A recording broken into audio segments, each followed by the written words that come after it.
தந்தைத்துவம், ஆசாரியனாக ஒரு தந்தை. மீண்டும் உங்களுடன் இருப்பது நல்லது. இந்த வாரம் நான் தந்தைத்துவம் என்ற கருப்பொருளில் பேசிக் கொண்டிருக்கிறேன். இயேசு கிறிஸ்துவின் ஊழியத்தின் இறுதி நோக்கம் நம்மை பிதாவிடம் கொண்டு வருவதே என்பதை நேற்று நான் சுட்டிக்காட்டினேன். இயேசு கிறிஸ்துவே வழி, ஆனால் பிதாதான் இலக்கு. கர்த்தரை தந்தையாக அறிந்து கொள்வது மனித குலத்தின் 3 தேவைகளை பூர்த்தி செய்கிறது.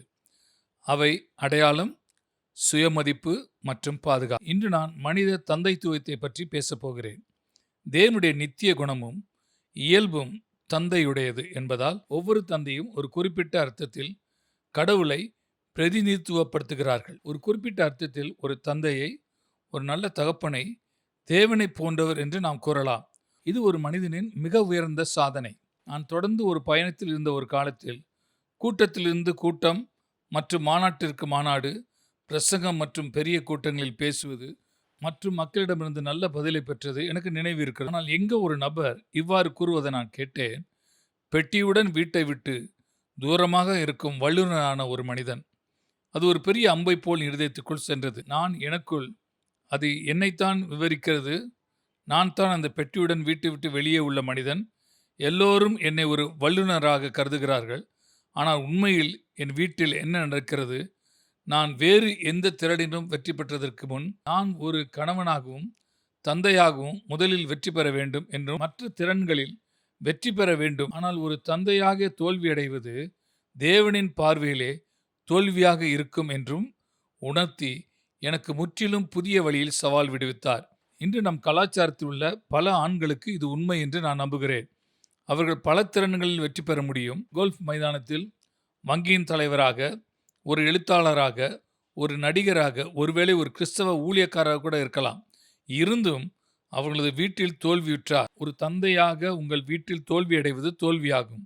அந்த தோல்வியை வேறு எந்த வெற்றியும் ஈடு செய்ய முடியாது என்பதை நான் உங்களுக்கு பரிந்துரைக்க விரும்புகிறேன். 1 கொரிந்தியர் 11ஆம் அதிகாரத்தில் பவுல் தேவனுக்கும் வீட்டிற்கும் உள்ள உறவை பற்றி பேசுகிறார். பிதாவாகிய தேவன் கிறிஸ்துவின் தலை, கிறிஸ்து ஆணின் அல்லது கணவனின் தலை, ஆண் பெண்ணின் தலை என்று அவர் கூறுகிறார். ஆகவே கிறிஸ்து கணவனுக்கு தலையாகவும், கணவனே அவனுடைய மனைவிக்கும் அவனுடைய குடும்பத்துக்கும் தலையாகவும் இருக்கிறான். எனவே ஒரு மனிதன் தந்தை கிறிஸ்துவை அவரது குடும்பத்திற்கு பிரதிநிதித்துவப்படுத்துகிறார். கிறிஸ்து அவனிடம் கொண்டிருக்கும் அதே உறவை அவன் தனது குடும்பத்துடன் கொண்டிருக்கிறான். இதில் கிறிஸ்துவின் 3 முக்கிய ஊழியங்கள் ஈடுபட்டுள்ளன. அவை கர்த்தராகிய இயேசு கிறிஸ்துவுடன் நித்தியமாக தொடர்புடையவை. அந்த ஊழியங்கள் ஆசாரியனாக, தீர்க்கதரிசியாக, ராஜாவாக.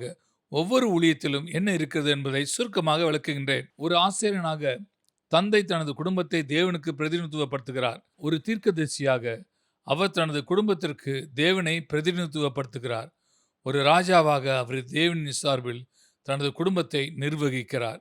இன்றைய எனது மீதமுள்ள பேச்சுக்கு நான் தந்தையை அவரது வீட்டின் ஆசாரியனாக பேசப்போகிறேன். தந்தை தனது குடும்பத்தை தேவனிடம் பரிந்து பேசுதல் மற்றும் ஜெபத்தில் பிரதிநிதித்துவப்படுத்துகிறார். தீர்க்கதரிசியாகவும் அன்பானவராகவும் மற்ற 2 ஊழியங்களில் அவர் பெற்ற வெற்றி, ஒரு ஆசாரியனாக பரிந்து பேசுவராக அவர் பெற்ற வெற்றியுடன் மிக நெருக்கமாக பிணைந்துள்ளது என்பதை நான் இப்போது பரிந்துரைக்க விரும்புகிறேன். அவர் பரிந்து பேசுவராக வெற்றி பெற்றால் அவர் தீர்க்கதரிசியாகவும் ராஜாவாகவும் வெற்றி பெறுவார். ஆனால் அவர் தனது குடும்பத்திற்காக பரிந்து செய்யும் ஊழியத்தை புரிந்து கொண்டு நடைமுறைப்படுத்தவில்லை என்றால் அவர் தனது குடும்பத்தில் தீர்க்கதரிசி அல்லது ராஜாவாக இருப்பது மிகவும் கடினமாக இருக்கும். இந்த பரிந்து பேசுதலை பின்பற்றும் தகப்பன்மார்களின் சில அழகான உதாரணங்கள் பைபிளில் உள்ளன.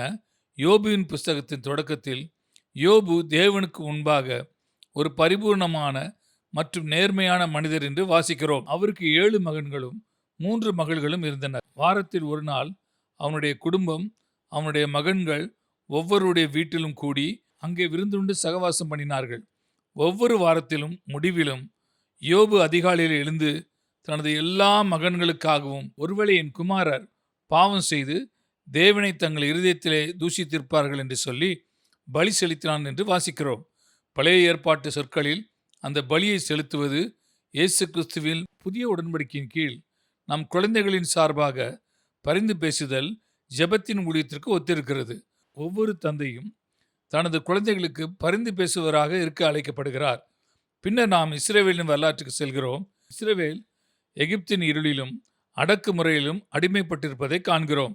பஸ்கா ஆட்டுக்குட்டியின் பலியின் மூலம் விடுதலைக்கான ஏற்பாடுகளை தேவன் செய்தார். இஸ்ரவேலுக்கும் எகிப்திற்கும் இடையேயான பிரிவினையின் இறுதி புள்ளி பஸ்காவாகும். பஸ்கா ஒவ்வொரு இஸ்ரவேலர் குடும்பத்தின் விடுதலைக்கு ஏற்பாடு செய்தது. சங்கார தூதன் ஒவ்வொரு எகிப்தியர் வீட்டுக்குள்ளும் வந்து தலைப்பிள்ளைகளை கொன்றான்.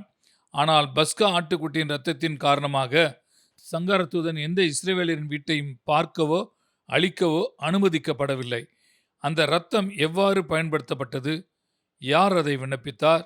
யாத்திராகமம் 12ஆம் அதிகாரம் 3ஆம் வசனத்தில் நாம் இதை வாசிக்கிறோம். நீங்கள் இஸ்ரவேல் சபையார் யாவரையும் நோக்கி, இந்த மாதம் 10ஆம் தேதியில் வீட்டு தலைவர்கள் வீட்டுக்கு ஒரு ஆட்டுக்குட்டியாக ஒவ்வொரு ஆட்டுக்குட்டியும் தேர்ந்து கொள்ள கடவர்கள். ஆட்டுக்குட்டியை தேர்ந்தெடுக்க வேண்டியது யார் பொறுப்பு? ஒவ்வொரு குடும்பத்தின் தந்தை. ஆட்டுக்குட்டியை கொல்வது யார் கடமை? தந்தை. அதன் இரத்தத்தை ஈசோப்பினால் அவரது வீட்டு வாசலிலே தெளிக்க வேண்டியது யார் பொறுப்பு? தந்தை. வேறு வார்த்தைகளில் கூறுவதானால், தந்தை தனது குடும்பத்தின் சார்பாக ஆசாரிய ஊழியத்தை தேவன் நியமித்தார். தேவனுடைய இரட்சிப்பின் திட்டம் அவருடைய வீட்டில் பயனுள்ளதாக இருப்பதை பார்ப்பது அவருடைய பொறுப்பாகும். மேலும் வேதத்தின் வெளிப்பாட்டை புரிந்து கொண்டவரை அவருடைய தந்தையின் வேலை யாரும் செய்ய முடியாது. அவர் ஆசாரிய பணியை நிறைவேற்றி இரத்தத்தை தெளித்தால் அவரது குடும்பம் பாதுகாப்பாக இருக்கும்.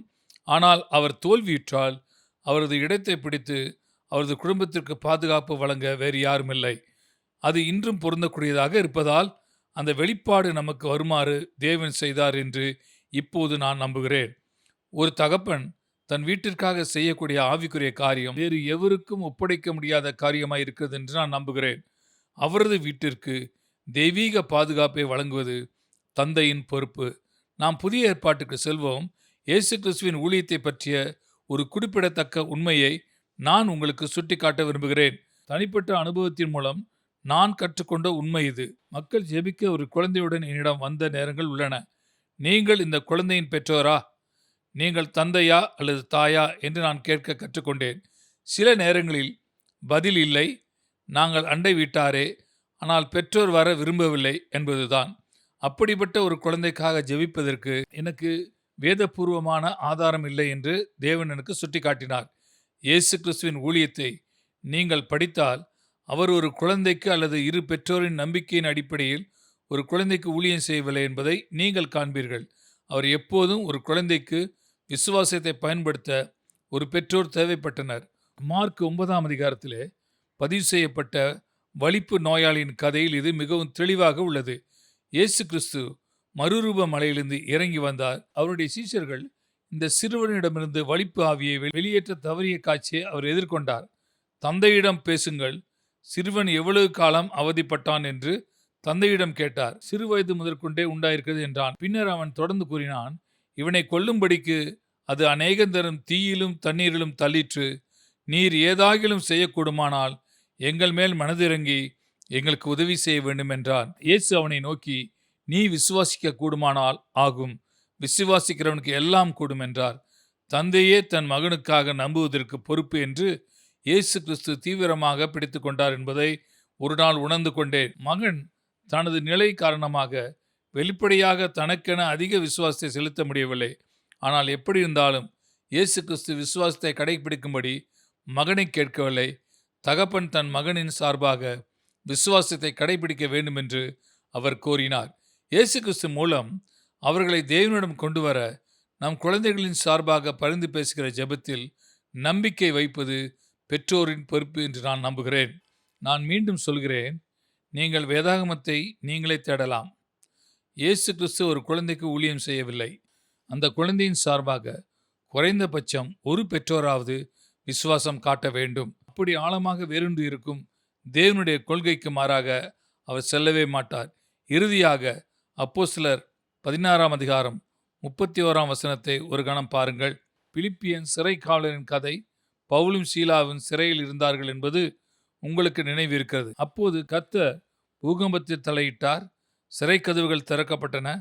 மக்களின் கட்டுகள் அவிழ்க்கப்பட்டன. சிறைச்சாலை அதிகாரி உள்ளே வந்து, ரட்சிக்கப்படுவதற்கு நான் என்ன செய்ய வேண்டும் என்றான்.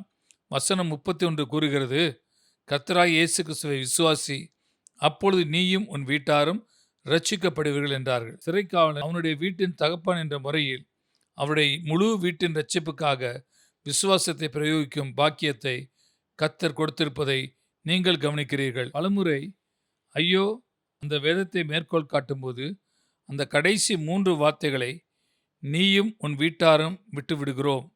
ஆனால் இன்று தந்தைகளாக இருக்கும் உங்களுக்கு நான் சொல்ல விரும்புகிறேன், கர்த்தராகிய இயேசு கிறிஸ்துவை விசுவாசி, அப்பொழுது நீயும் உன் வீட்டாரும் ரட்சிக்கப்படுவீர்கள். சரி, நமது நேரம் முடிந்து விட்டது. நாளை இந்த நேரத்தில் உங்களிடம் மீண்டு வருவேன். குடும்பத்தில் தந்தையின் 2வது ஊழியத்தை பற்றி நான் பேசப்போகிறேன். தீர்க்கதரிசியாக ஒரு தந்தை. ஆமென்.